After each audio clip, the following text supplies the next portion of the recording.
कीर्तीकरांच्या विजयाची आम्हाला खात्री होती। अमोल कीर्तीकरांचा विजय ज्या पद्धतीने फेर मतमोजणीचा निर्णय घेत ज्या काही गोष्टी केल्या गेल्या यावर आम्हाला कमालीचा संदेह आहे। अनेक संशयास्पद गोष्टी तिथे घडल्या असं आमचं म्हणणं आहे।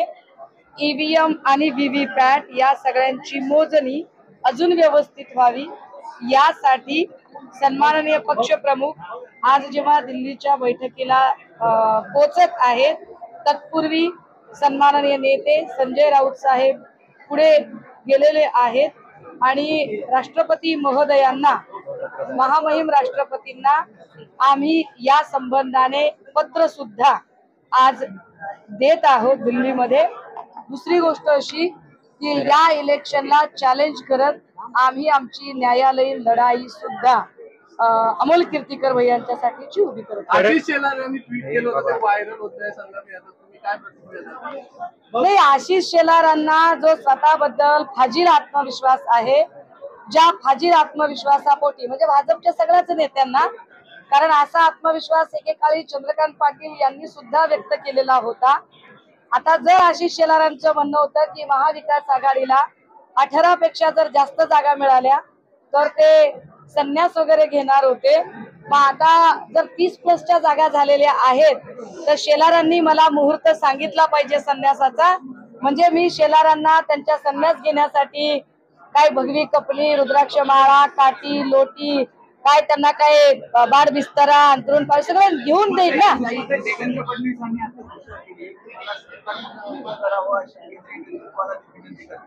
आणि हा पराभव माझी जबाबदारी असं ते म्हणाले आणि मला मोकळं करावं या नाही, हे म्हणणं म्हणजे एक डिग्निफाईड एक्झिट मागणं आहे। मला असं वाटतं देवेंद्र फडणवीस साहेबांचं हे म्हणणं म्हणजे एक डिग्निफाईड एक्झिट मागणं आहे।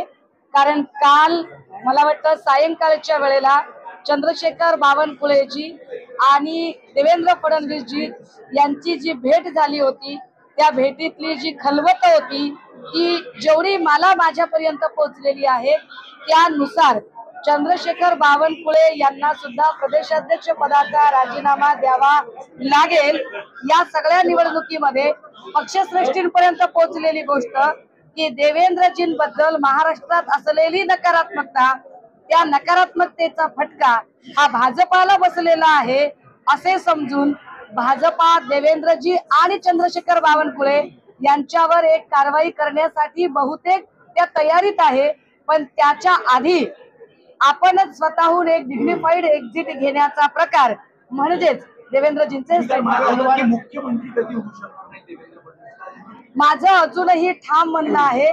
काल जर कुणाला असं वाटलं असेल की मी विजयाच्या उन्मादात किंवा चिडून म्हटलंय तर नाही, मी अत्यंत गांभीर्यानं आणि जबाबदारीनं हे नोंदवते की देवेंद्र फडणवीस साहेब हे या विधानसभेलाच काय कुठल्याही विधानसभेला ना ते मुख्यमंत्री होऊ शकतात, ना मुख्यमंत्री पदाचा चेहरा म्हणून भाजपा त्यांना प्रोजेक्ट करेल।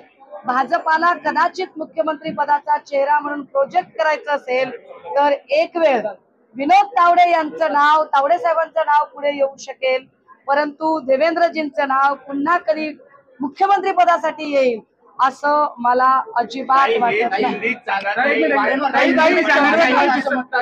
भाजप आणि महायुतीचं सरकार आहे त्याला सर्व राज्याने स्वीकारलेलं आहे आणि अशा प्रकारे लोकसभेमध्ये पराभव झाल्यानंतर बांधायची आम्हाला या सरकारने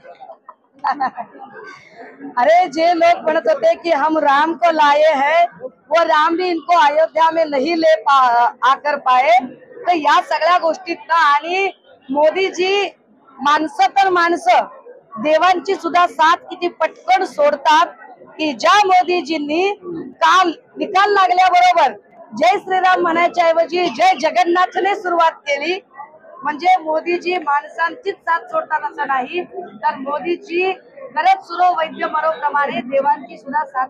चंद्रकांत खैरे यांनी पराभव स्वीकारला आहे, मात्र त्यांचं म्हणणं असं आहे की काही नाराज शिवसेनेमध्ये त्यांच्यामुळे हा पराभव झाल्याचा त्यांचा नाही। मला असं वाटतं की या सगळ्यांमध्ये आता इतक्या घाईघाईने कुठलाही निष्कर्ष काढणं योग्य ठरणार नाही, परंतु या सगळ्यांमध्ये जिथे खैरे साहेब आहेत, बुलढाण्यामध्ये नरेंद्र खेडेकरजी आहेत, या दोनही ठिकाणी आम्हाला मतविभाजनाचा फटका बसलेला आहे हे स्पष्ट आहे.